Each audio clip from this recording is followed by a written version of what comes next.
Okay, Kerry, lovely to meet you on a lovely day in Dublin.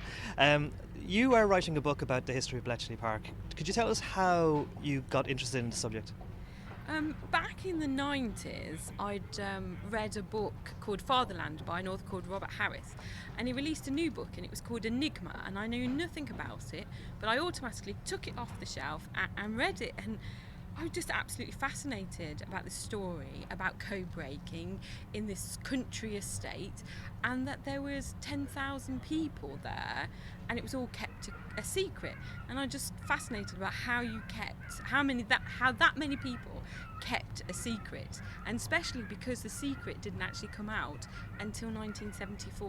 I mean, that's quite staggering. And so that was really the start of it, and from the fiction I then went on to find out the fact and started going to Bletchley Park, started working in the archives where I could almost smell and feel the past.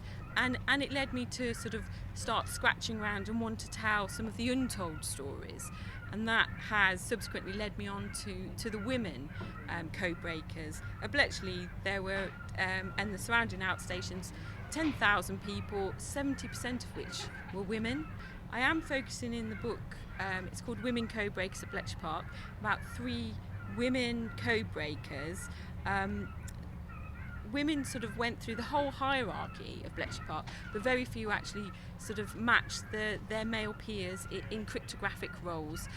And they were Joan Clarke, Margaret and Mavis Lever, who became Beatty.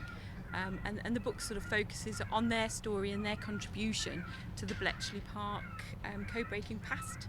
Now, the contribution of women in technology goes all the way back to Ada Lovelace in the 19th century, but we still can't seem to acknowledge that or seem to convey that or make science, technology, engineering, maths careers attractive enough. But from what I see, we've a lot of women go into college to study these subjects, but when you look at the statistics of the industry, it's still 7% men or of such figures. How do we fix this? How do we get this right? What can we learn from the wonderful example of what those people have done at Bletchley Park? I think keep telling their stories, keep telling those stories in such a way that it encourages people and inspires people to get women together and to, like Inspirefest, to show that women can come together and try new things.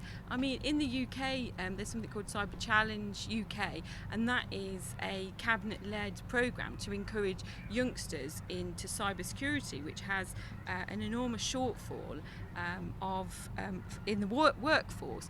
And I recently went to an awards dinner for the overall winner, and only one woman got to the masterclass. So it is a big issue. But I mean, you can inspire people, you can share the stories, but I really don't know how you can actually sort of drive that forward and get them to actually sort of get the jobs, whether it's at the recruitment level or the inspiration level. I don't know. Well, I'm hoping your book will be inspired for a lot of people. So when will we see this book out? It's just in its final stages. It has been in its final stages for a little while, but certainly by June, by the Inspirefest, it will be out there and ready for people to read. There are some extracts available on my website, which is www.bletchleyparkresearch.co.uk, where you can download a letter from one of the women code-breakers, Margaret, being caught in the Blitz in London, trying to get back to Bletchley.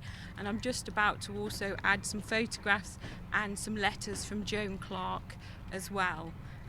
But, going back to the inspiration,